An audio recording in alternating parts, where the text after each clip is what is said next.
네, 오늘 우리가 함께 또 볼 말씀은 시편 31편 15절 이하 24절의 말씀입니다.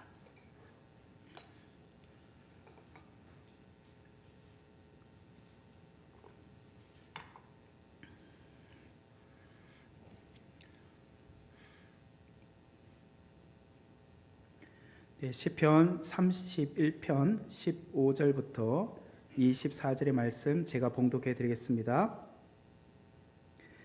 나의 앞날이 주의 손에 있사오니 내 원수들과 나를 핍박하는 자들의 손에서 나를 건져 주소서. 주의 얼굴을 주의 종에게 비추시고 주의 사랑하심으로 나를 구원하소서. 여호와여, 내가 주를 불러사오니 나를 부끄럽게 하지 마시고 악인들을 부끄럽게 하사 수월에서 잠잠하게 하소서. 교만하고 완악한 말로 무례히 의인을 치는 거짓 입술이 말 못하는 자 되게 하소서. 주를 두려워하는 자를 위하여 쌓아두신 은혜, 곧 주께 피하는 자를 위하여 인생 앞에 베푸시는 은혜가 어찌 그리 큰지요. 주께서 그들을 주의 은밀한 곳에 숨기사 사람의 꾀에서 벗어나게 하시고 비밀이 장막에 감추사 말 다툼에서 면하게 하시리이다. 여호와를 찬송할지어다. 견고한 성에서 그의 놀라운 사랑을 내게 보이셨음이로다. 내가 놀라서 말하기를 주의 목전에서 끊어졌다 하였사오나 내가 주께 부르짖을 때에 주께서 나의 간구하는 소리를 들으셨나이다. 너희 모든 성도들아, 여호와를 사랑하라. 여호와께서 진실한 자를 보호하시고 교만하게 행하는 자에게 엄중히 갚으시느니라. 여호와를 바라는 너희들아, 강하고 담대하라. 아멘. 시편 31편에 보면은 다윗의 시라고 시작을 하고 있습니다. 이 시편은 다윗의 고통과 고난의 문제를 중심으로 다루고 있는 시입니다. 다윗은 다급한 위기에 처했을 때 그는 시를 많이 썼습니다. 그런데 다윗은 자신의 고난과 또한 고통의 문제를 오히려 어떻게 했느냐면 하나님의 자리로 나아가 기도하는 것으로 성화시켰다는 것이에요. 성화. 어떤 사람은요, 정말 고난이 오고 어려움이 왔을 때 정말 더 깊이 굴 속으로 들어가는 사람이 있어요. 사람들하고 대화도 하지 않고 또 더 우울하고 좌절에 빠져 있는 그런 모습을 보기도 합니다. 제가 과거에 신방을 다녔던 한 집이 있었는데 그 강남의 타워팰리스에 살았던 분이신데요. 굉장히 엘리트예요. 정부기관에서 일하는 이제 30대 되신 이제 분이신데 부인은 그 뱅크 오브 아메리카, 이제 한국의 지사에 있는 이제 미국계 은행에서 근무하는 분이시고 남편은 정부기관에서 일하는 분인데 그분의 가정에 아기가 태어났습니다. 아기가 태어났는데 그 아이가 태어나서 심장이 안 좋다 보니까 태어나서부터 이렇게 그 인큐베이터에 있는 중환자실에 있었어요. 그러다 보니까 그 아빠는 뭐 아직 아이를 가슴에 안아보지도 못하고 또 그 딸이었는데 뭐 이렇게 가까이 가서 이렇게 뭐 교제하고 만져볼 수도 없는 그런 상황이 있다 보니까 굉장히 마음이 어려웠던 것 같아요.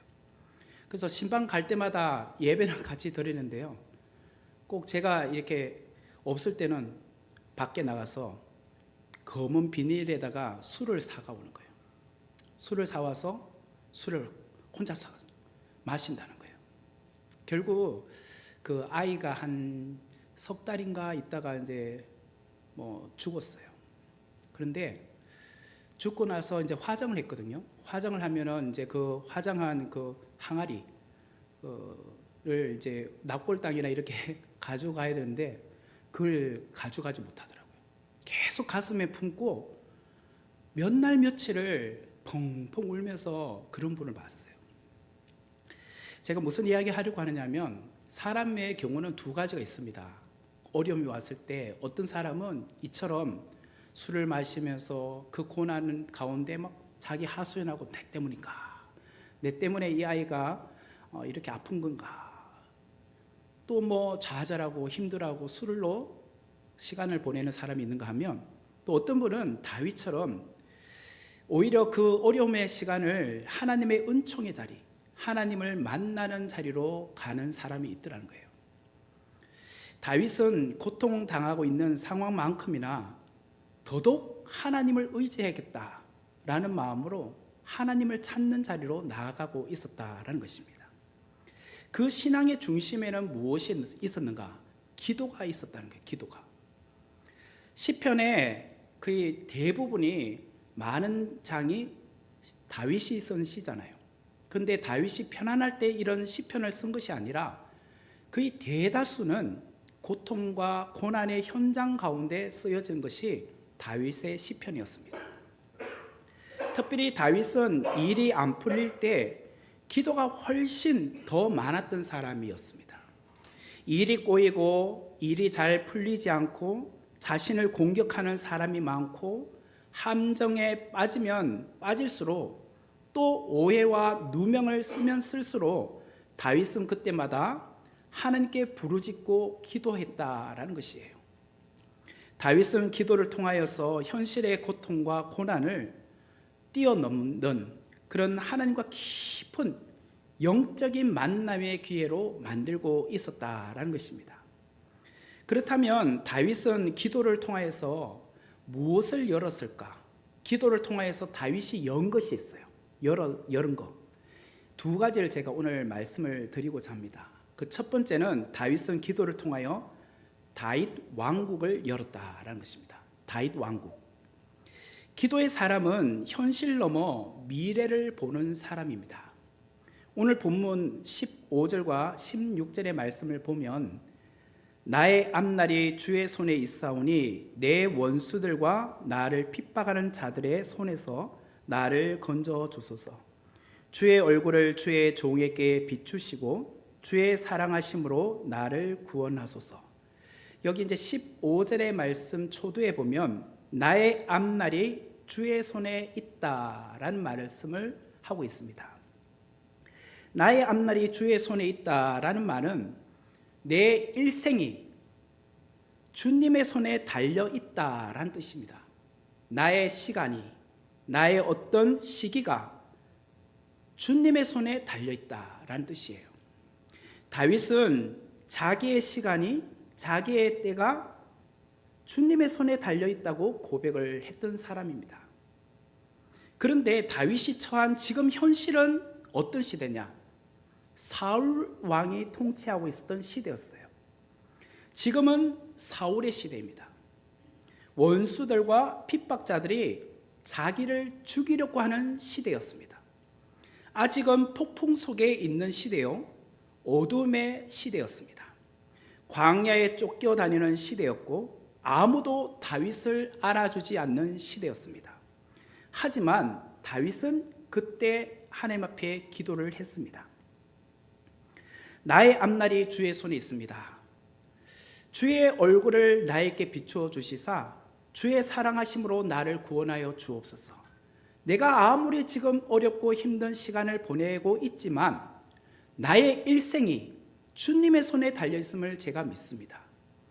내가 오른쪽으로 가든 왼쪽으로 가든 정말 하나님께서 도우시고 하나님께서 붙들어 주셔야지만 살아갈 수 있는 나의 일생은 주님의 손에 달려 있습니다. 그것이 하루하루 그의 신앙 고백이었어요. 여러분은 어떠십니까? 여러분들은 오늘 직장을 가실 때에 오늘 이런 마음으로 가셨습니까? 나의 앞날이, 나의 오늘 하루가, 나의 일생이 주님의 손에 달려 있습니다. 그러므로 내가 누구를 만나든지 무엇을 하든지 주님께서 나의 인생을 붙들어 주시고 보호하여 주옵소서. 그런 마음으로 오늘도 일터로 가셨습니까? 기도하는 사람은 하나님의 때를 기다리는 사람이에요. 기도하는 사람은 하나님께 모든 것을 맡기는 사람입니다. 기도하는 사람은 하나님의 구원의 때를 잠잠히 기다리는 사람입니다. 하나님은 그의 자녀들을 위하여 기가 막힌 계획을 디자인하고 계시기 때문에 우리가 하나님께 맡길 수 있는 것이죠. 사무엘은 그 선지자로서 두 사람을 기름 부었잖아요. 왕으로 세울 때에 먼저는 사울에게 기름을 부었습니다. 그리고 나서 사울이 왕이 되었습니다. 하지만 하나님께서는 그 사울을 버리셨어요. 그리고 나서 하나님께서 사무엘을 통하여서 이새의 집으로 가라고 했습니다. 이새의 집에 갔더니 7명의 아들이 서 있는 겁니다.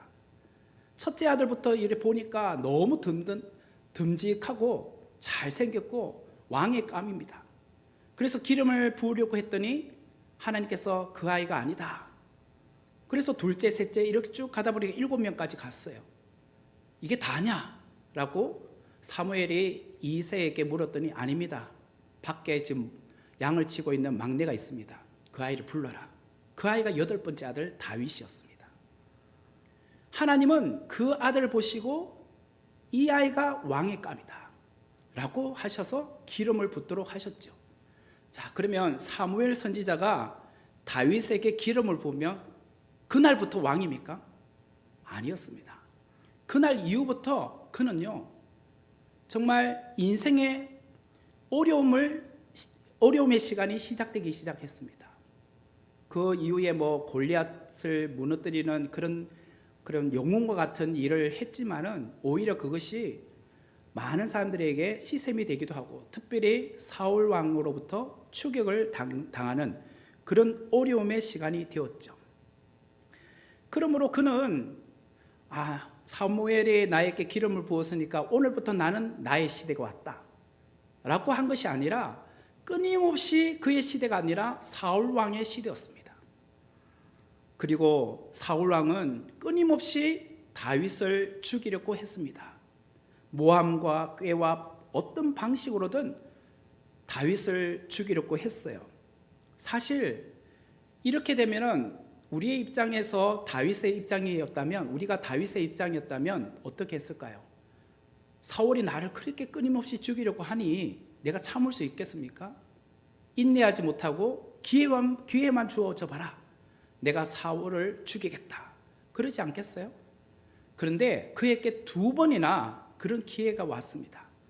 사울 왕을 죽일 수 있는 절호의 기회가 왔어요.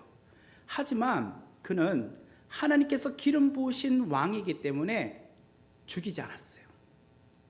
달리 말하면 다윗은 기도 중에 나의 앞날이 주의 손에 있다는 것을 믿었기 때문에 나의 앞날이 내 손에 있는 것이 아니었다는 거예요.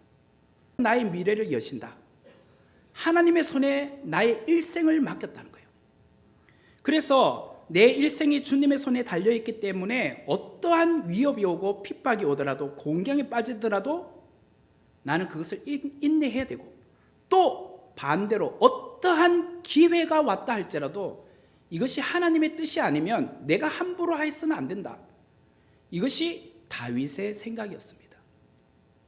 그러했기 때문에 그런 절호의 기회가 2번이나 왔음에도 불구하고 다윗은 사울을 죽이지 않았습니다.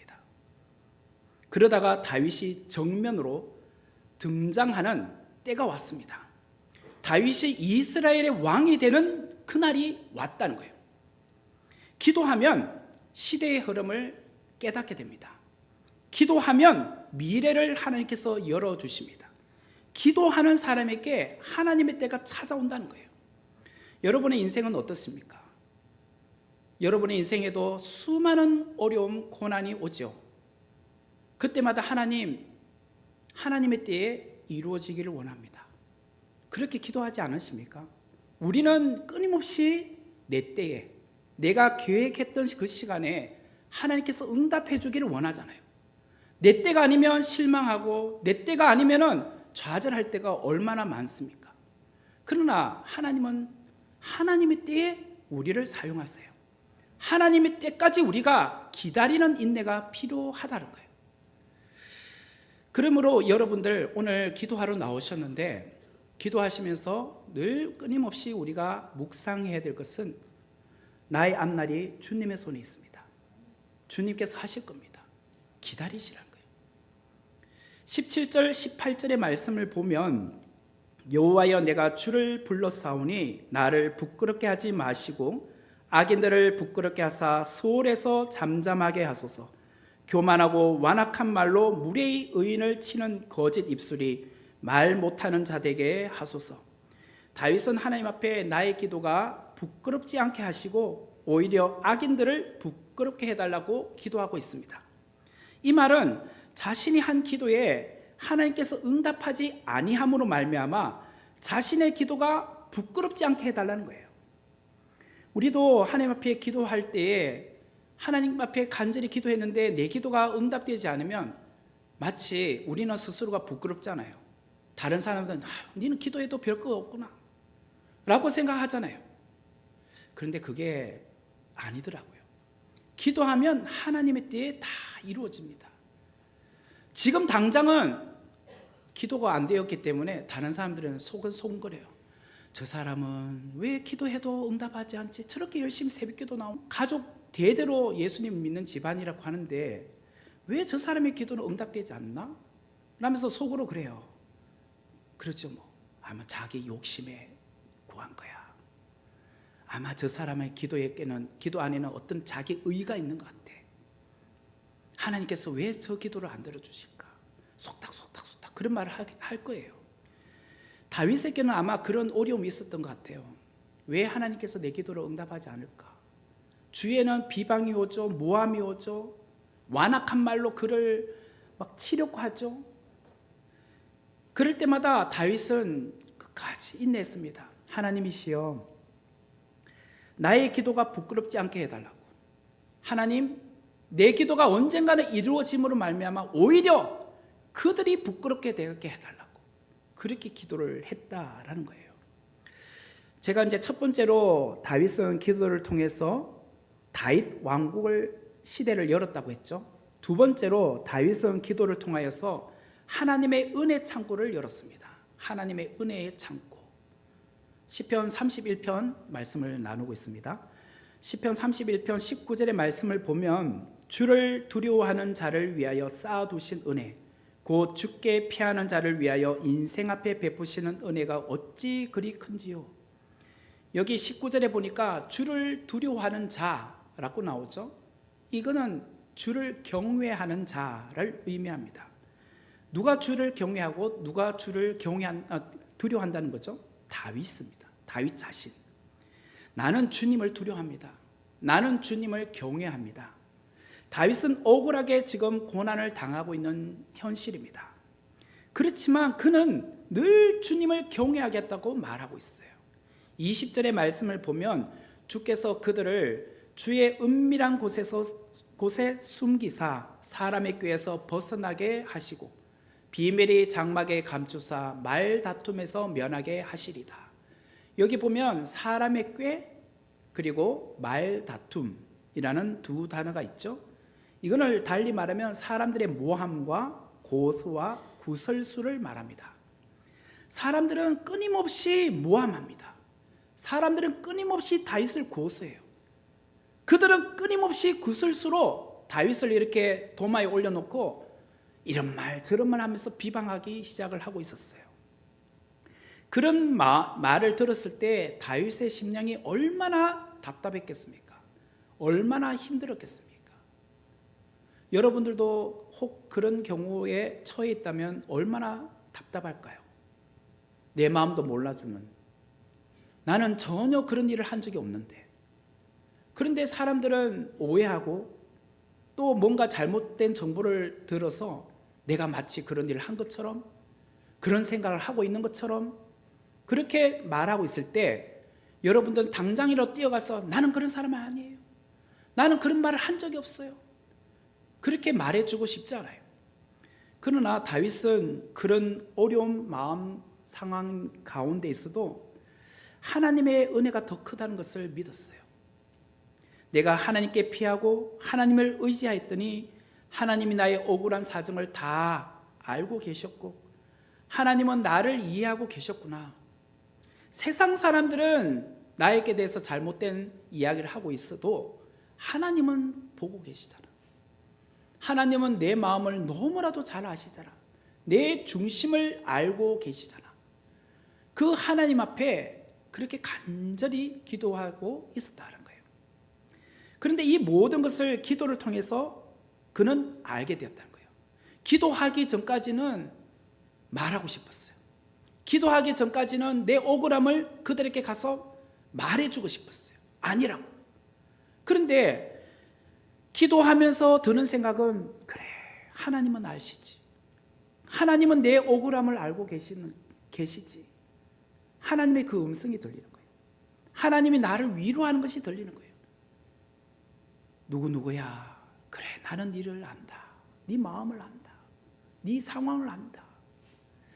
그 말에 다윗은 하루하루 견딜 수 있는 힘이 생겼던 거예요. 인생의 위기와 폭풍 속에 다윗은요, 기도했습니다. 그 폭풍보다 더 크신 하나님의 은혜가 그를 지켜주고 계셨고, 그 폭풍보다 더 큰 하나님의 보호하심과 위로하심이 다윗을 붙들고 계셨다는 것을 그가 보았기 때문에 다윗은 10여 년 이상 사울 왕의 추격을 받으면서도 그 고비고비를 넘겨가고 있었던 거예요.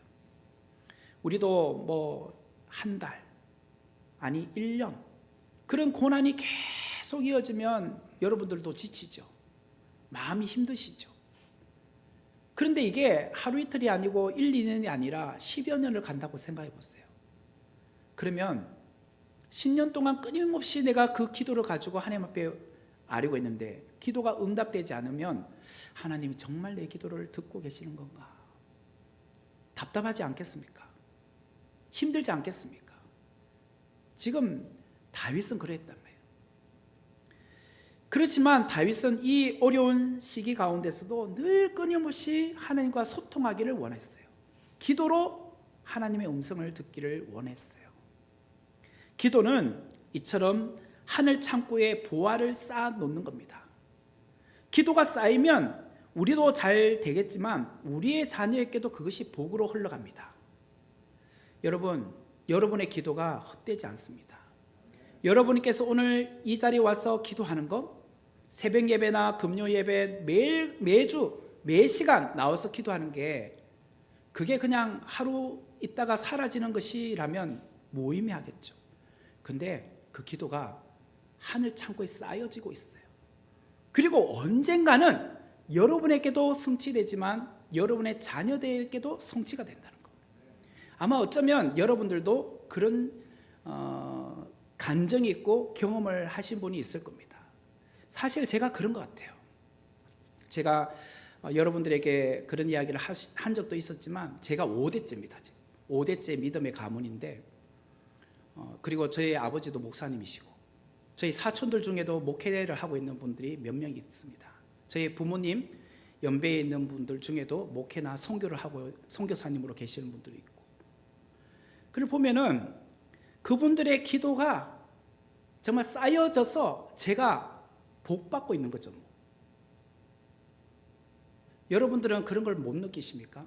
여러분 삶 속에 아버지 어머니의 기도 때문에 내가 지금 살아가고 있구나, 그걸 느끼십니까? 저는요, 부모님이 많은 돈을 갖고 계셔서 나에게 물질적으로 유산을 남겨주는 것보다 기도를 많이 하셔서 그 기도의 유산을 물려주는 게 더 복받은 것 같아요. 저는 그걸 많이 느껴요. 어떤 그 신학교에 있을 때 어떤 분들은 저에게 그렇게 말해요. 제가 부럽다는 거예요. 부러울 게 뭐 있습니까? 저희 아버지도 목회하셔서 가진 재산 없는데 평생을 가난하게 사셨는데, 오히려 돈을 많이 가졌던 부모님 밑에서 목회하고 있는 자들이 더 멋있죠. 아버지가 어떤 기업을 하셔가지고 내가 너에게 교회 하나 세워줘 하고 교회를 딱 건물 하나 지어주면 얼마나 멋있겠습니까? 그리고 성도는 별로 없지만 그 아버지가 매달 교회 렌트비 내주고 생활비 보태주고 그러면 얼마나 좋겠습니까? 저는 그런 거 없었거든요. 그런데요, 오히려 기도가 더 귀하더라고요. 아마 여러분들도 그런 생각을 하실 거예요. 여러분들 중에 부모님이 교회 다니시다가 소천하셔서 지금 안 계시는데 그래도 그때 부모님이 기도해 주셨던 것이 참 고마웠다. 지금은 부모님만큼 그렇게 나를 위해서 기도해 주는 분이 잘 없잖아요. 사실 뭐 교인들 중에도 그렇게 해 주실 수 있지만 부모님처럼 간절하게 나를 생각하고 기도해 주는 분은 없잖아요. 그 기도가 나를 살리고 있고 나를 붙들고 있고 나를 지탱하고 있다는 것이 참 느껴져요. 특별히 이 목회하면서 그것을 많이 느껴요. 여러분들 자녀들도 그럴 겁니다. 지금은 세상에서 방황하고 지금은 그 기도의 중요성을 잘 모르는지 모르겠지만 그것을 느낄 겁니다. 아, 그래도 내 엄마가, 우리 아빠가 기도하는 것이 나를 지금 살리고 있구나. 오늘도 뭔가 잘 되는 거 보면 그래도 엄마 아빠가 기도하고 있기 때문에 내가 잘 되는 거구나. 그걸 느낄 겁니다. 본인은 기도 안 해도. 그래서 기도가 정말 중요해요. 정말 귀한 거예요. 여러분들이 중에 기도의 신앙의 일대이신 분들도 계실 겁니다. 그래요. 여러분들은 더 사명감을 갖고 기도하셔야 됩니다. 믿음의 가문을 세워야 되잖아요. 그러면 더 많은 기도를 하셔야 돼요. 왜? 영적인 공격이 더 많기 때문이에요. 사단은요, 한 가문이 주님께로 돌아오는 것을 그리 싫어합니다. 그래서 더 영적인 공격이 많아요. 그렇기 때문에 그런 분들은요, 더 많이 기도하셔야 돼요. 더 많이 기도하셔서 하늘의 창고에다가 저축을 하셔야죠. 저축을 해야 나도 따먹고 내 자녀들 따먹을 거 아닙니까? 그게 없으면 공허합니다. 인생은 돈으로 사는 게 아닙니다. 결국은 기도로 사는 겁니다. 기도는 하늘의 창고에 보화를 쌓는 것이라고 아까 말씀드렸는데, 기도가 쌓이면 우리도 잘 되지만 우리의 자녀들도 복받는다. 특별히 기도가 쌓여지는 곳이 있습니다. 그게 어디냐면 교회입니다. 여러분들이 집에서 기도하셔도 괜찮습니다. 하나님은 어느 곳에든지 기도하는 사람들을 귀하게 보시고 어디나 기도하는 것을 하나님께서는 들어주시기 때문이죠. 그렇지만 우리는 영적인 하나님 앞에 기도하는 자들이잖아요. 특별히 기도가 잘 되는 공간이 있어요. 그게 어디냐면 교회예요. 왜? 교회는 평소에 기도하는 사람들이 모여 있기 때문에, 예배하는 사람들이 모여 있기 때문에. 여러분 중에 혹여 그 중동권이나 또 이슬람권이 동남아라도 그런 이제 미신적인 것을 믿는 나라나 아니면 우리 주위에 그런 부적을 붙여놓고 아니면 미신을 믿는 그런 집안에 갔었을 때 그 영적인 그 분위기를 느껴보지 못하셨습니까?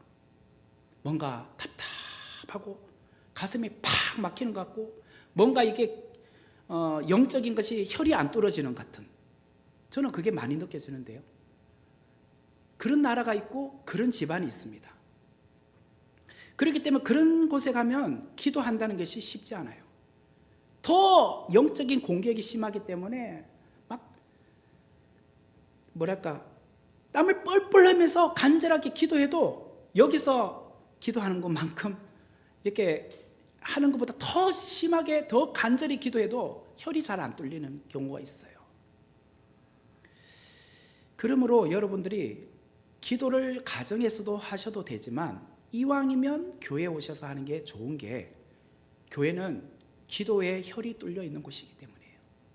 하나님과의 소통함이 있는 공간이기 때문에 기도가 쌓여 있는 곳이잖아요. 벌써 이 공간이 2008년도에 이곳으로 이전해 왔다면 2008년도부터 지금 16년째 기도가 쌓여 있는 곳이잖아요. 이 공간에서. 그리고 얼마나 지금 기도가 쌓여 있겠습니까? 여러분들이 가정을 위해서, 자녀를 위해서, 또 하나님 영광을 위해서, 이 교회를 위해서 기도하는 것이 계속 쌓여 있잖아요. 그러므로 여러분들이 하나님의 임재가 충만한 곳을 찾아가시길 바랍니다. 왜 사람들이 기도원을 찾아갈까요? 왜 사람들이 새벽 기도를 드리러 집에서 기도해도 되는데 교회를 올까요? 그것은 기도가 쌓여 있는 곳이기 때문이에요. 그런 곳에 가면 기도가 더 잘 되거든요. 그런 곳에서 예배 드리면 더 좋거든요. 야구를 좋아하시는 분들은 그렇잖아요. 집에서 TV 보면 더 좋죠. 뭐 이렇게 시간도 낭비되지 않고 아나운서가 해주는 그 경기 모든 멘트들을 상세하게 들을 수 있잖아요. 그런데 경기장 가면 지금 이렇게 누가 어떻게 되는 정보를 듣기는 힘들어요. 그래서 그 가수도 있잖아요. 어떤 사람 유튜브 틀어놓고 이렇게 귀 꼽으면서 이 현장 보는 사람 있더라고요. 그게 현장감은 있지만 내용은 잘 못 듣기 때문이죠. 그런데도 야구장을 왜 갑니까? 그 분위기를 느끼러 간 거 아닙니까? 같이 와 할 때 나도 막 파도 타기 하고 또 같이 막 이렇게 막 응원가도 불러보고 그걸 느끼러 가는 거잖아요. 그래서 현장에서 예배드린 거하고 또 집에서 예배드린 게 달라요. 과거에 뭐 코로나 시대 때는 어쩔 수 없이 우리가 집에서 유튜브를 통해서 예배를 드려야 되는 상황이었지만 그거랑 교회 와서 드리는 거랑 차원이 다르잖아요. 그래서 이왕이면 여러분들 교회로 와서 기도하십시오. 오늘 여러분들이 교회에 와서 기도하는 거 참 더 의미가 있다고 저는 생각합니다. 구약에 보면 성소가 있었습니다. 성소 안에 들어가면 분향단이 있습니다. 분향단에는 향을 피우는데 그 향연기가 하늘로 올라갔죠. 그것을 제사장의 기도라고 합니다. 하나님께 기도를 올려드리는 그것이 분향단이에요. 바깥에 있는 번제단은 하나님 앞에 제사를 드린 것, 성소 안에 있는 분향단은 하나님 앞에 기도를 올려드리는 것이었거든요. 여러분들은 오늘 가정의 제사장으로 오신 겁니다. 제사장. 나는 여잔데 그래도 제사장이십니다. 여러분 가정의 대표로 오셨잖아요. 대표 주자로. 두 분이 오신 분도 계시지만 홀로 오신 분들도 계시잖아요. 이 시간 여러분은 나는 가정의 제사장으로 이 자리에 있다. 제사장으로서 여러분들은 가족을 위해서 중보하셔야죠. 가족을 위해서 간절하게 기도하셔야죠. 또 교회를 위해서도 기도하셔야죠. 그것이 매일매일 쌓여질 때 하늘의 창고에 기도가 쌓여지는 것이죠. 기도는 세상을 바라보지 않고 하나님을 바라보는 시간입니다. 기도에 집중하는 시간이 곧 하나님께 집중하는 시간입니다. 특별히 기도 시간은 고난과 힘든 시간을 보내는 사람일수록 더 간절하게 기도가 됩니다. 우리 평소에도 하나님 앞에 기도하지만 더 간절하면 기도의 자리에 나오잖아요. 뭐 이런 말씀 드리면 죄송하지만 평소에 새벽 예배에 안 나오다가 어떤 분이 이제 나오기 시작합니다. 그러면 한 번씩 궁금하잖아요. 저분이 가정에 무슨 일이 생겼나? 이런 생각이 들잖아요. 그러면 또 궁금하니까 목사가 또 한번 전화해 보게 돼요. 집사님 집안에 무슨 일이 생겼어요? 이제 저 안 물을게요. 안 물을 테니까 나오세요. 그냥 이제 마음이 작정하고 나오셨구나 그렇게 생각할 테니까. 그러다가 또 문제가 해결되거나 이제 뭐 결과물이 나오면 또 기도의 자리에 안 나오는 것 같아요. 근데 기도는 하다가 멈추다가 하는 것이 아니잖아요. 여러분 호흡을 하다가 멈추다가 하십니까? 그러면 그렇게 하지 않잖아요. 갑자기 코 골던 남편이 갑자기 코를 안 골, 갑자기 무슨 일이 생겼나 싶어가지고 한번 뚝 건드려 보기도 하고 깜짝 놀라서 깨보잖아요. 그러다 그럼 그러잖아요. 그게 더 위험한 거 아닌가요? 그러니까 평소에 숨을 계속 쉬어야 되는 것처럼 기도는 평소에 하셔야 됩니다. 제가 이렇게 네. 강대에서 하다 보면 너무 오버하는 것 같았어요. 네. 저도 모르게 이렇게 한 번씩 원맨쇼를 하더라도 이해해 주시고. 네. 그래서 있잖아요. 기도는 기쁘고 즐거울 때뿐만 아니라 어쩌면 더 간절한 분들이 기도를 많이 하더라고요. 그 간절함이 어디서 나올까요? 지금 내가 힘들기 때문에, 정말 어떤 문제가 생겼기 때문에 더 간절해지는 것 같아요. 그렇기 때문에 하나님이 때로는 우리에게 고난을 주시고 아픔을 주신다는 것은 하나님이 나를 만나고 싶어 하시기 때문에 그 시간을 주시는 거예요. 그래서 그거를 너무 부정적으로 생각하지 마세요. 고난이 왔다? 하나님이 나에게 콜링하는구나. 부르시는구나. 기도의 자리로 부르시는구나. 만나기를 원하는구나. 그러면 달려가세요. 그게 정말 간절한 게잖아요. 그런데도 불구하고 끊임없이 찾아가지 않으면 내가 그렇게 신호를 주는데도 네가 안 와? 그게 더 위험한 것이 아니겠습니까? 다윗은 인생의 어려운 고비마다 풀리지 않는 고민과 갈등으로 답답할 때마다 더더욱 하나님을 간절히 찾았어요. 다윗의 기도는 안 풀릴 때 더 많이 터져 나왔어요. 모함과 고소와 비난과 구설수와 위협과 위기 앞에 하나님 앞에 더 간절하게 부르짖고 기도하지 않을 수 없었던 것이죠. 다윗에게 찾아온 고난과 고통을 통하여서 하나님은 두 가지를 그에게서부터 목적을 찾고 싶어 하셨어요. 그 첫 번째는 다윗에게 고난과 고통을 주셔서 기도를 통해서 확인하고 싶어 하셨던 것은 다윗의 입에서 기도가 터져 나오기를 원하셨어요. 기도를 그냥 하지 말고 터지는 기도하라는 거예요. 정말 애절히 부르짖는 기도를 하라는 거예요. 두 번째는 하나님께서 다윗의 기도를 받으신 후에 은혜를 베푸시겠다는 거예요. 내가 이전보다 더 큰 은혜를 주겠다. 그게 기도하기 전과 기도 후가 달라질 것이다. 그것을 하나님께서 원하셨던 것 같아요. 우리가 시편을 읽을 때에 다윗의 영성을 보잖아요. 영성. 어떻게 그가 이처럼 놀라운 영성의 소유자가 될 수 있었을까? 그것은 다윗이 고난과 고통 앞에 기도로 그 문제를 해결하고 있었기 때문이에요. 다윗은 기도를 통하여 하나님이 주시는 해결책을 찾아갔던 사람입니다. 다윗의 기도를 통하여 배울 수 있는 두 가지, 제가 교훈 두 가지를 말씀드렸습니다. 첫 번째는 기도를 통하여 시대를 열어갔습니다. 지금은 사울의 시대이지만 하나님께서 반드시 내 시대를 열어주신다. 왜? 사무엘을 통해서 기름 부음 받았잖아요. 그게 무엇이었어요? 왕으로 기름 부었잖아요. 그러면 언젠간 내가 왕이 된다는 거예요. 내 때가 온다는 거예요. 그러므로 우리도 하나님 앞에 기도하면 하나님께서 반드시 나의 시대를 열어주세요. 지금은 공부하고 있는 시대입니다. 지금은 아직 입시를 준비하고 있고 취업을 준비하는 시간이라면 그 취업문이 열리는 시대를 열어주시고, 또 결혼을 위해서 간절하게 기도하고 있다면 하나님께서 결혼의 문을 열어주는 때가 오게 하시고, 자녀가 없다면 하나님께서 자녀의 축복을 주시는 문을 열어주시는 때가 있다는 거예요. 두 번째로 기도는 하나님의 은혜를 누리게 해준다는 거예요. 크신 하나님의 그 은혜, 기도의 창고를 통하여 부어주신 은혜를 누리게 하신다는 거예요. 저는 어느 누구든지 인생의 풍성함은 그 사람의 기도의 풍성함과 비례된다고 생각합니다. 인생의 풍성함은 기도의 풍성함과 비례된다. 기도의 양이 풍성한 사람이 인생에서도 풍성해진다는 거예요.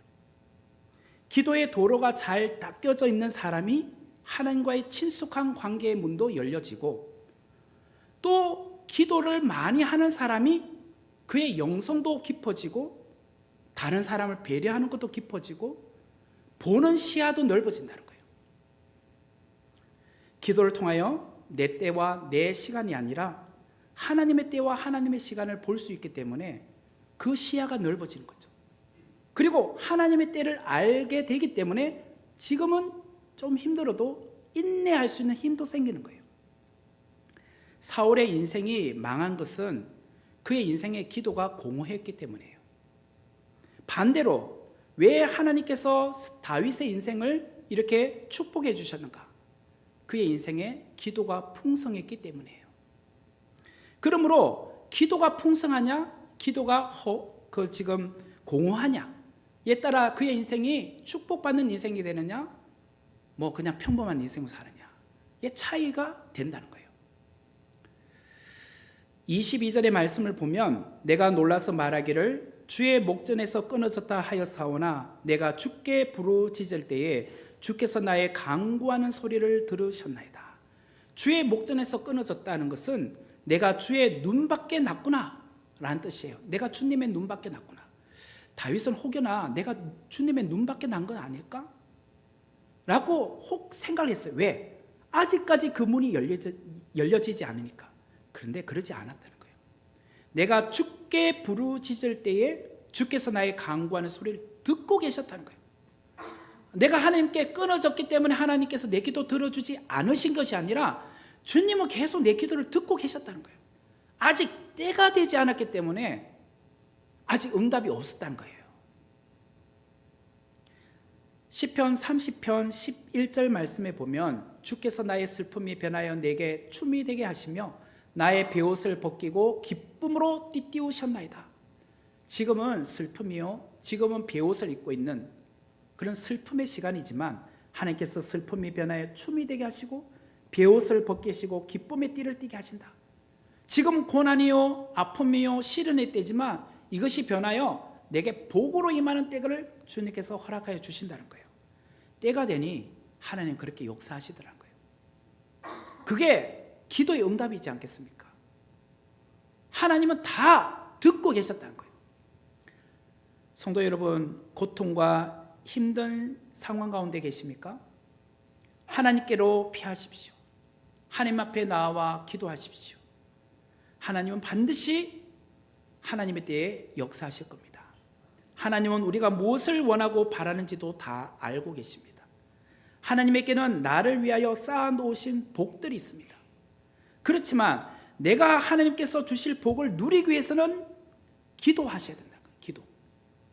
부르짖을 때 하나님께서 응답하세요. 그 내용이 마태복음 7장 7절과 8절에 나오죠. 구하라 그리하면 너희에게 주실 것이요, 찾으라 그리하면 찾아낼 것이요, 문을 두드리라 그리하면 너희에게 열릴 것이니 구하는 이마다 받을 것이요, 찾는 이는 찾아낼 것이요, 두드린 이에게는 열릴 것이니라. 구하라, 찾으라, 문을 두드리라고 하셨잖아요. 구하고 찾고 두드려야 하나님께서 내게 응답을 하신다라는 거죠. 하나님에게는 내가 받아야 될 은혜를 다 갖고 계세요. 지금 주시려고 다 준비하고 계세요. 그런데 두드리고 찾고 그 다음에 구하지 않기 때문에 그 복을 누리지 못하는 경우가 종종 있다는 거예요. 그러므로 기도의 풍성함이 곧 하나님의 풍성함이다. 누릴 수 있는 길이다 라는 것을 명심하시길 바라요. 23절의 말씀을 보면 너희 모든 성도들아 여호와를 사랑하라. 여호와께서 진실한 자를 보호하시고 교만하게 행하는 자에게 엄중히 갚으시니라. 그런데 특별히 우리가 해야 될 것은 여호와를 사랑하는 것. 여호와께서 진실한 자를 보호하시고 교만한 자에게는 엄중히 갚으신다는 것. 교만하지 말라는 거예요. 마지막으로 24절의 말씀 제가 마지막으로 읽고 적용하고 마칠게요. 여호와를 바라는 너희들아 강하고 담대하라. 지금까지는 계속 기도의 이야기 했는데 마지막에 보니까 여호와를 바라는 너희들아 강하고 담대하라. 강하고 담대하라는 말씀으로 시편 31편이 끝을 맺습니다. 왜 기도했다가 마지막 결론을 강하고 담대하라고 했을까요? 우리는 기도해놓고 낙심하는 경우가 많기 때문이에요. 기도하고도 돌았으면 언제 이것이 이루어질지 우리는 모르잖아요. 만약 내일 응답이 된다면 우리 강하고 담대할 수 있잖아요. 근데 다윗처럼 10년 뒤가 될지 언제 이루어질지 모르니까 매일 우리의 마음은 정말 흔들려요. 그렇기 때문에 기도하는 너희들아 강하고 담대하라. 왜? 하나님 반드시 역사하니까. 오늘도 강하고 담대하라고 말씀하세요. 여러분들 오늘 기도하러 나오셨잖아요. 기도한 것은 하나님의 때에 반드시 이루어지기 때문에 오늘 내가 강하고 담대하리라. 마음에 어떤 막 이런 걱정 요소가 다시 올 때마다 하나님께 기도했잖아. 강하고 담대하자. 그렇게 선포하시라는 거예요. 그러면 하나님이 그 기도 가운데 응답하는 것이 정말 성취되는 것을 우리의 눈으로 보게 될 것입니다. 세상 앞에서 담대하십시오. 왜? 우리는 기도의 무기를 갖고 있기 때문입니다. 그 하나님을 오늘도 의지하며 나가는 자 되기를 바랍니다. 같이 기도하도록 하겠습니다. 은혜로우신 하나님 감사합니다. 오늘 우리가 정말 기도 가운데 너무나도 때로는 하나님의 때를 몰라 낙심하고 좌절하고 염려를 끊임없이 내가 짊어지고 있을 경우가 많았습니다. 오늘 기도를 통하여 하나님께서 우리에게 주신 두 가지, 기도를 통하여 하나님의 때를 알고 기도를 통하여 하늘의 창고의 열매를 거두는 그런 은혜가 우리에게 있게 하여 주시고 기도하는 우리 모두에게 강하고 담대함을 허락하여 주옵소서. 예수님의 이름으로 기도하옵나이다. 아멘. 우리 같이